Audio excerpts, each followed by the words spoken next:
Bismillahirrahmanirrahim. Assalamualaikum warahmatullahi wabarakatuh. Perkenalkan, saya Harta Silin, NIMIF 2018-01-084.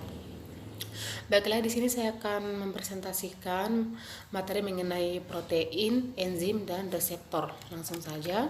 Yang pertama yaitu protein.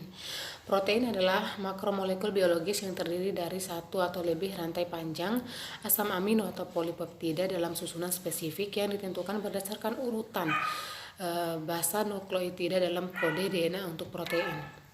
Fungsi protein itu sendiri yaitu protein memiliki fungsi biologis yang sangat beragam, mulai dari replikasi DNA, pembentukan struktur sitoskeletal, dan pengangkutan oksigen ke seluruh tubuh organisme multisel. Protein memiliki 4 tingkat struktur. Yang pertama, struktur protein primer, kedua struktur protein sekunder, ketiga struktur protein tersier, dan yang terakhir struktur protein kuartener. Enzim itu merupakan molekul protein yang dihasilkan sel hidup, katalis reaksi biokimia atau reaksi spesifik secara molekuler, merupakan protein yang tersusun atas rangkaian asam amino dalam komposisi dan sekuens yang teratur dan tetap membentuk struktur 3 dimensi. Enzim sendiri adalah protein yang terdiri dari rangkaian asam amino yang jumlahnya bervariasi. Yang pertama, enzim sebagai katalisator. Enzim merupakan katalis yang dapat mengubah laju reaksi tanpa ikut bereaksi. Enzim itu suatu protein. Struktur dari suatu enzim tidak lain adalah protein karena aktivitas kataliknya bergantung pada integritas strukturnya sebagai protein, walaupun ada beberapa senyawa yang dapat bertindak sebagai katalis, misalnya RNA. Enzim itu khusus. Fungsi enzim itu tertentu. Tiap perubahan zat tertentu diperlukan suatu jenis enzim tertentu pula. Misalnya enzim katalase hanya digunakan untuk menguraikan H2O2. Amilase hanya untuk mengkatalisis amilum sebagai substratnya. Enzim ada yang bisa bekerja bolak-balik. Beberapa enzim kerjanya dapat bolak-balik. Misalnya enzim lipase dapat bekerja untuk mengkatalisis molekul lemak menjadi komponen penyusunnya, yaitu asam lemak dan gliserol, atau sebaliknya menyusun lemak dari komponennya. Sifat aktif suatu enzim adalah bagian dari molekul enzim, tempat berikatnya substrat untuk membentuk kompleks enzim substrat, dan selanjutnya membentuk produk akhir. Selanjutnya, 2 model telah diusulkan untuk menjelaskan bagaimana enzim berikatan dengan substrat. Yang pertama itu model kunci dan anak kunci. Maksudnya di sini ya, yang diusulkan oleh Emil Fischer pada tahun 1894, yang menyatakan bahwa bentuk molekul substrat dengan sisi aktif enzim serupa dengan anak kunci dengan kuncinya. Yang kedua itu adalah induced fit mode. Diusulkan pada tahun 1958 oleh Daniel, yang menyatakan bahwa terikatnya substrat menyebabkan perubahan konformasi pada bagian sisi aktif enzim. Selanjutnya, penggolongan enzim.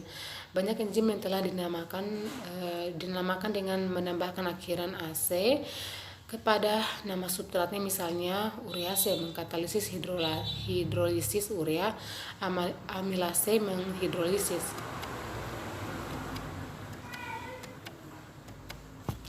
Selanjutnya, faktor yang mempengaruhi aktivitas enzim. Yang pertama yaitu suhu. Mula-mula dengan meningkatkan suhu, aktivitas enzim meningkat, tetapi pada suhu tertentu enzim mengalami inaktivasi. Pada suhu rendah, laju inaktivasi enzim sangat lambat. Yang kedua itu pH.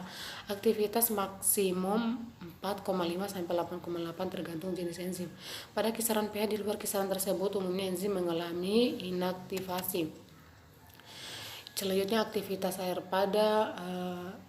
Pada awal yang rendah, enzim tidak aktif. Kontrol terhadap kerja enzim. Kadar elektrolit yang tinggi umumnya mempengaruhi kelarutan protein, mempengaruhi aktivitas enzim. Selanjutnya, reseptor. Reseptor sendiri itu merupakan suatu makromolekul yang secara spesifik dan langsung berikatan dengan ligan atau obat, hormon, neurotransmitter untuk memicu signaling kimia. Fungsi reseptor itu sendiri yaitu yang pertama mengenal dan mengikat suatu ligan atau obat dengan spesifitas yang tinggi.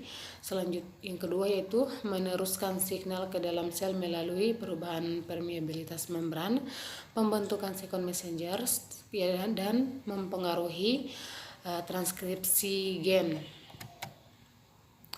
Reseptor mengenal dan mengikat suatu ligan dengan spesifitas yang tinggi dan meneruskan signal ke dalam sel melalui beberapa cara. Yang pertama, perubahan permeabilitas membran. Yang kedua, pembentukan second messenger. Yang ketiga, mempengaruhi transkripsi gen. Pengelompokan reseptor yang pertama yaitu reseptor kanal ion, yang kedua reseptor yang tergandeng protein, G, protein coupled reseptor. Yang ketiga yaitu reseptor yang terkait reseptor kinase.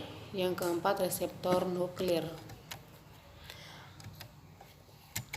Reseptor kanal ion berperan sebagai pengikat ligan spesifik sekaligus sebagai kanal untuk keluar masuk ion.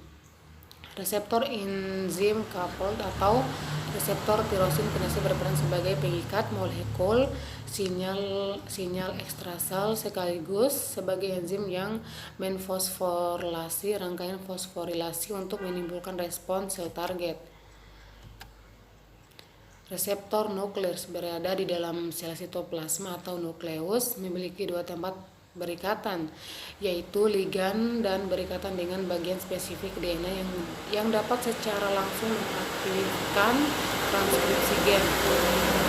Baiklah, mungkin itu saja yang dapat saya sampaikan. Lebih dan kurangnya mohon dimaafkan. Terima kasih.